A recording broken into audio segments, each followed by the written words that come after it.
most business owners think, oh, I just need to sell more. And really, what if those sales that you're already providing, what if they're not profitable? Because every time the service is provided, you've got overtime, and overtime wasn't built into your prices. What if every time you deliver a service, there's this little free kind of like scope, the deliverable has changed, but your employees are not trained in how to recognize it, so they just provide that extra free service. So if what you're doing right now is not profitable, if you sell more, that's not solving the problem, because zero profit times any revenue number is still zero. Let's learn how our next guest gets up, dress up, and show up on purpose. Enjoy the episode.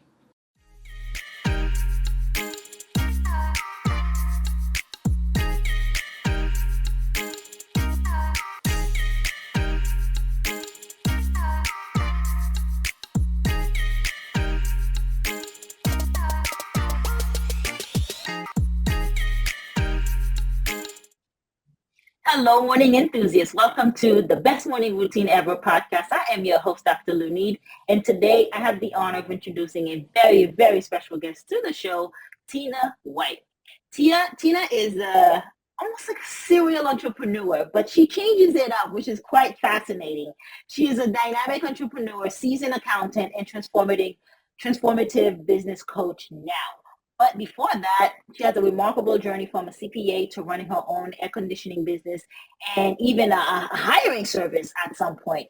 Tina seamlessly blends the financial mastery and real world experience. It's really a privilege, especially given this season right now, to have her on the board. So with no further ado, Tina, welcome to the show. Thank you so much for having me. I'm excited to be here. Of course, it's a pleasure. Give us a little insight of your journey. I know in 2010 you started your first business, but before then you were an accountant. Yes. So during my previous career, I would do all of the traditional accounting services from taxes, audit, bookkeeping, payroll. It was just, I wore a lot of different hats. And in 2010, I decided to start my own company where I offered CFO type of services. But the crazy thing is, in 2015, I actually bought an air conditioning company. And so that was my, it's really interesting when you own a company and you know how to provide the service, which was true with the accounting. But when you actually own an air conditioning company, and I do not know how to repair an air conditioner, it was a different level of entrepreneurship where I had to truly trust everyone on my team so that we could work together and really make our customers happy and comfortable in their home.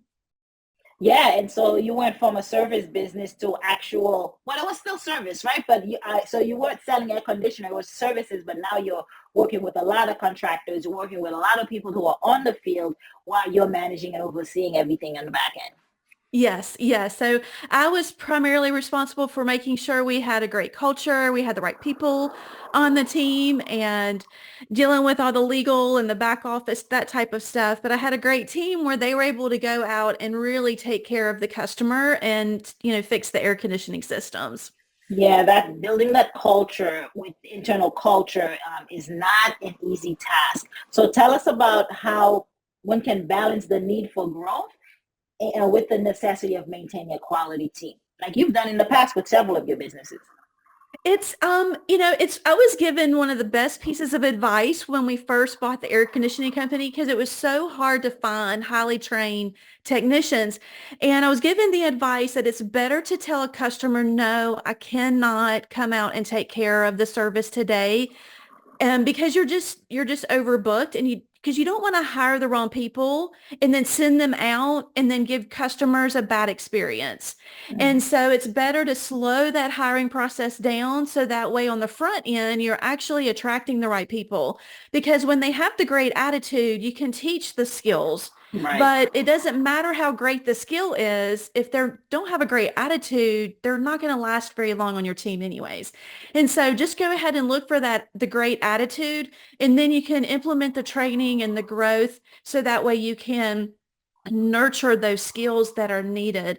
And so we did have some great trained technicians, but we also created our own internal program where we would take people right out of high school with no experience and teach them the skills. So that way we were teaching them the way we wanted it done from a quality service. So starting off with great attitude, teach the skill, and that will help you solve quite a bit of problems. Speaking from an expert, I love that. Let's talk about how that's part of how to accelerate a business, right? How to get momentum. That's really good. The human capital is huge, but there's also the need to make revenue. There's also the need to make sales. Okay, so let's talk about balanced business methods, which you have coined and flawlessly designed. Let's talk about how can that help businesses build momentum. What does it mean? Well, when you think about balancing a business, a lot of times when they hear someone talk about the business finances, they automatically think, oh, well, wait, I'm not in it just for the money. Well, your business needs money to continue to move and to grow. And so it's really about having that balanced mindset where, yes, it is important to take care of the customer, but it's also important to do it in a profitable way. So Mm-hmm. we want to generate sales, take care of the customer, but then on the back end, we need to take a little bit of time to actually review the reports. Was that sale actually profitable? Because if at the end of the month you think, oh, well, I don't have as much money as I thought I would, you usually most business owners think, oh, I just need to sell more. And really, what if those sales that you're already providing, what if they're not profitable? Because every time the service is provided, you've got overtime, and overtime wasn't built into your prices. What if every time you deliver a service, there's this little free kind of like scope, the deliverable has changed, but your employees are not trained in how to recognize it, so they just provide that extra free service. So if what you're doing right now is not profitable, if you sell more, that's not solving the problem, because zero profit times any revenue number is still zero. That's just Mm-hmm. basic math. And so when you think about your business being balanced, it's really taking a step back and making sure that when you look at that customer journey, the price that you charge, generating the leads through your marketing, the actual sales process without discounts, that's a big problem. Don't rely on discounts. Mm-hmm. Actually delivering the service, and then on the back end, making sure it was profitable and you actually got paid. How many times have services been provided, but you're too busy to actually invoice the customer and actually collect the money? That's where the imbalance happens, because you generated the sale, but you haven't actually collected the money. And so really just taking that step back and making sure that you got all of the systems, all of the people, everything is on board with making sure that the money and the information flows seamlessly throughout your business. So that way you're not running around very fast with a flat tire.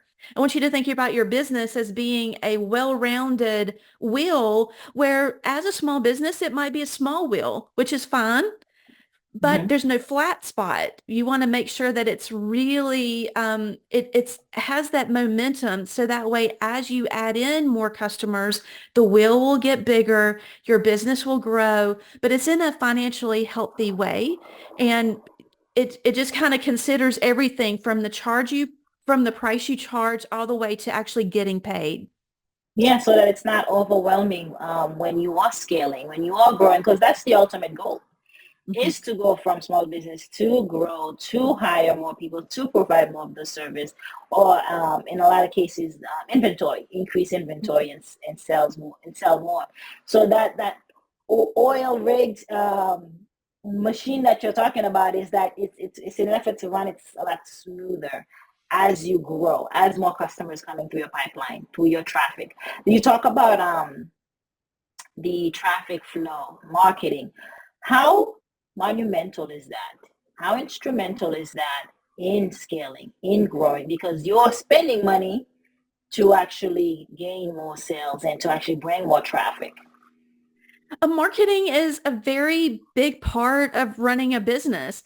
And a lot of business owners, they'll ask the question, well, how much should I spend? Is it 5% of sales or 10% of sales? And so they think that just because they write the check and they spend the money that that's all that they've got to do. But you've actually got to take the time to really review, did that marketing campaign actually accomplish your goal? Did it Mhm. generate the leads that you needed that you were able to convert?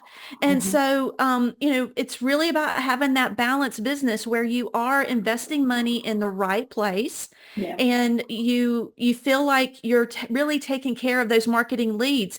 Because if you're generating leads to a phone number that no one answers the phone consistently, or they don't follow up, or the email is going to spam, like you've got to really check and make sure all of those systems are working, or you're just wasting your marketing dollars. You've got to Yeah. circle back and see what's working. If it's not working, why? You've got to act like you're a little 2-year-old asking why 5,000 times until you actually get to that root cause instead of just assuming you need to sell more. It might be you're just not investing right in the marketing, or from an administrative standpoint, there's a failure in the system.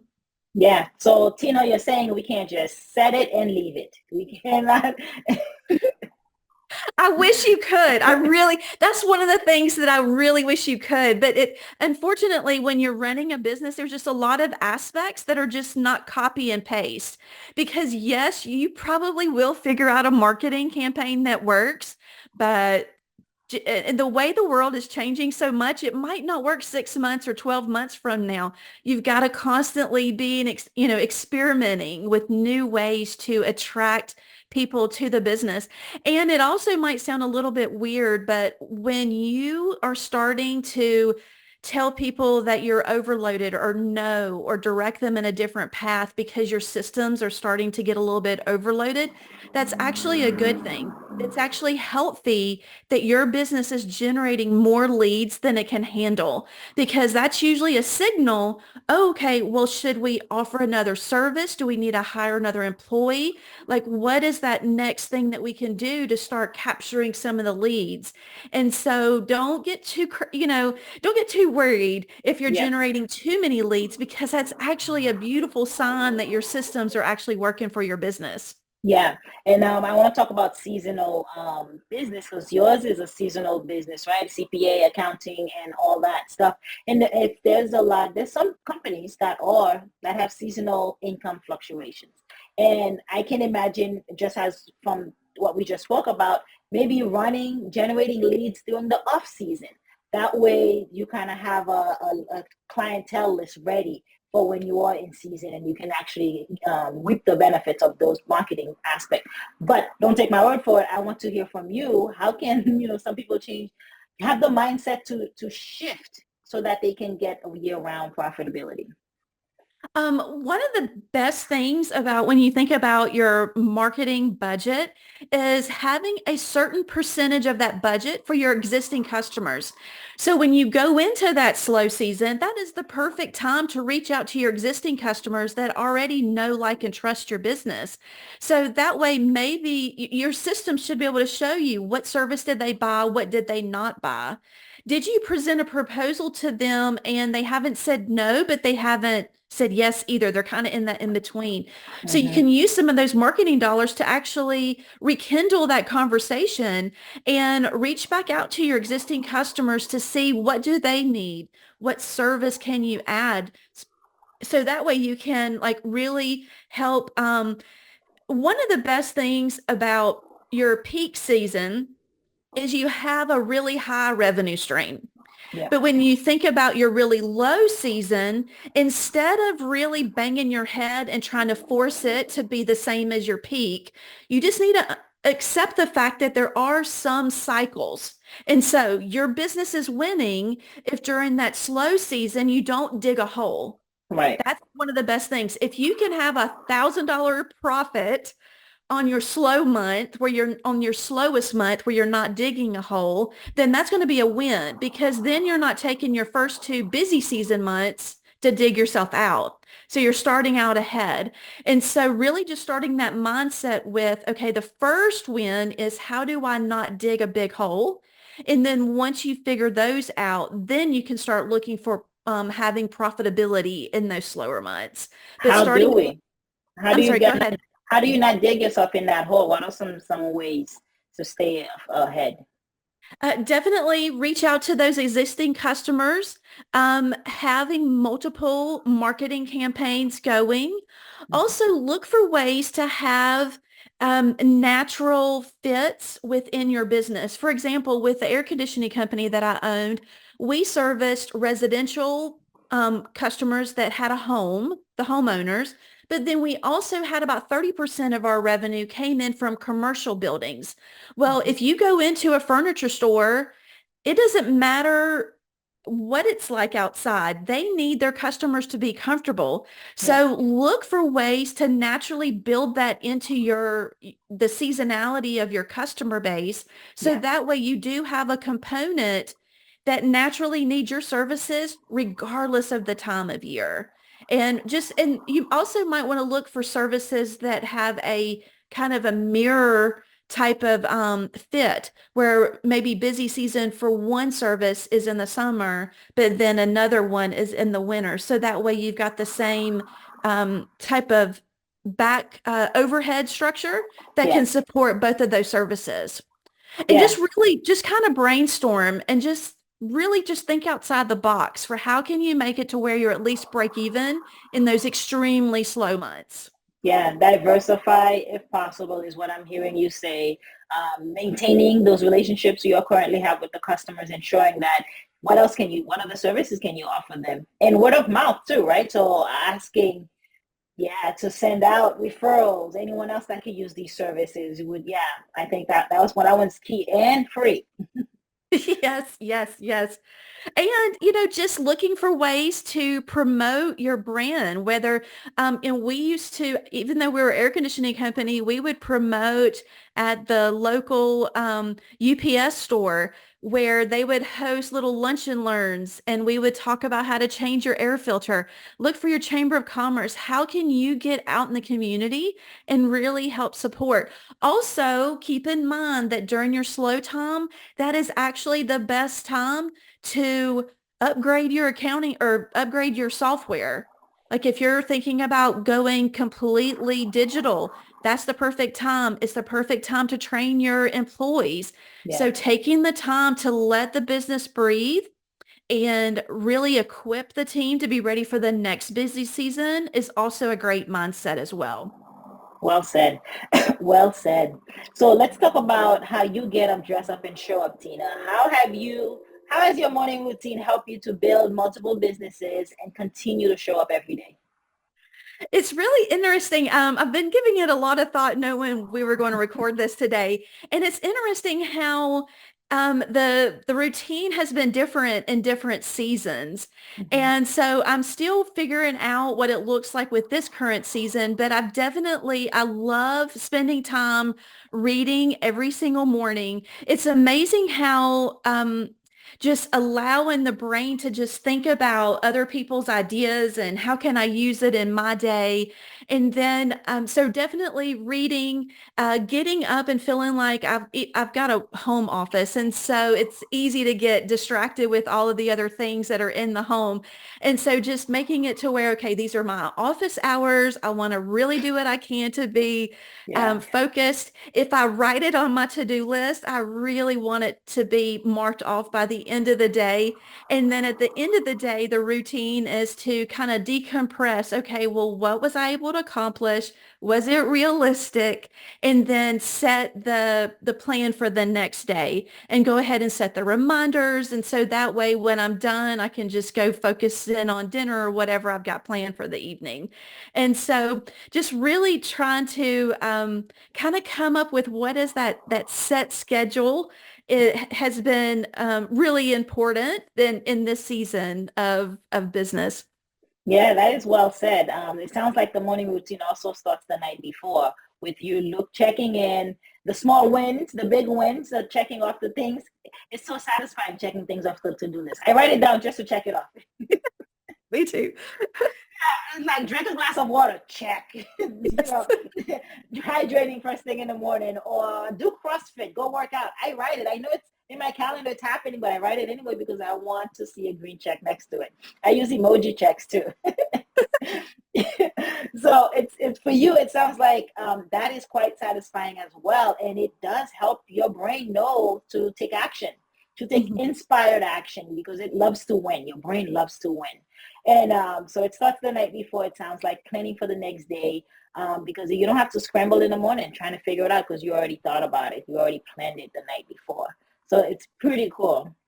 And I think our brains, when it kind of knows what's coming the next day, it's like, or I don't know the psychology of it, but it seems like our brains are like processing what could be. And then in the morning, you kind of feel like you are hitting the ground running with, oh, I've got this idea and this idea, though. So then you got to pare down the ideas to one actionable task.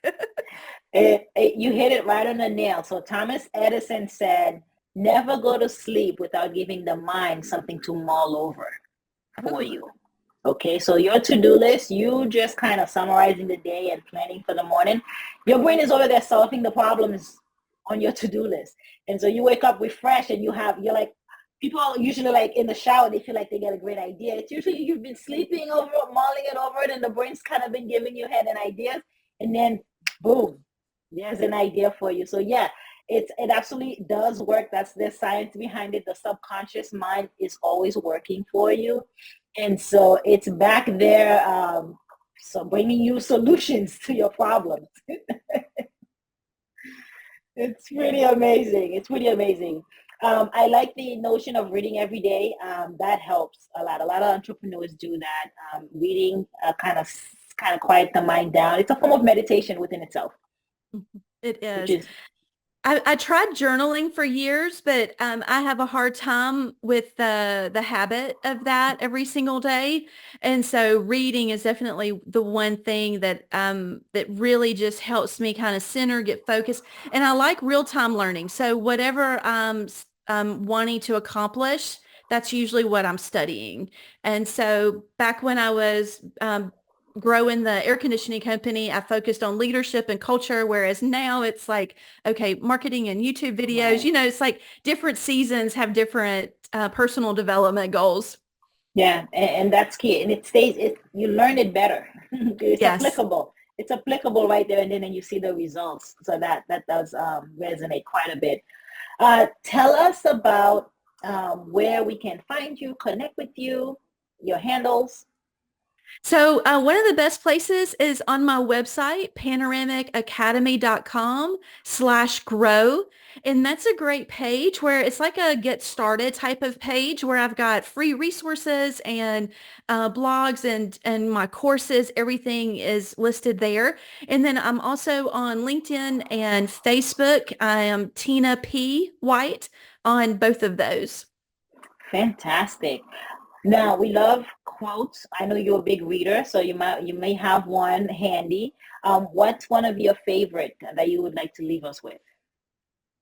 Um, oh, there's so many. I usually can um, probably not a definite quote, but one of the definite mindsets when you think about finances, one of my favorite books is The Psychology of Money. And one of the best illustrations that he provides towards the end of the book is he talks about how when we make financial decisions, it's not just the number. So for example, like if you're thinking about paying off the mortgage, of your house, some people they run the numbers and they're thinking, oh, well, I can make more money investing in the stock market. So I'm going to keep the mortgage and just, invest. But then for other people, they just really have the dream of paying off their mortgage and having no debt. And so what might be really good for you from a financial standpoint might not make any sense to the person sitting next to you. And that same philosophy happens in business. Not every financial decision that you're going to make is going to make sense to anyone else because you're the only one that has all of the information, all of your goals. You know what resources you have. You know where you want to grow the company. You know whether you're chasing money or freedom of time. You've got all of that. So when you're thinking about your business finances, just make sure that you're not trying to compare yourself to the person next to you because what you're trying to accomplish may seem very foreign to them. I love that. It makes it it personalizes it because you're right. The goals are different, the needs are different, and so kind of just understanding what is it that you're after, your objective, and go after that. It doesn't have to make sense to others. I like that. Tina, it's been such a pleasure having you on the show. Thank you so much for coming and sharing your insight. Thank you so much for having me. Of course. Hope you enjoyed today's episode. Please comment and tell us what was your favorite part, your favorite habit that you are going to try out for yourself today. Comment below. If you haven't already, be sure to subscribe. Until next time, I will see you at the top of your best morning routine ever. Stay blessed.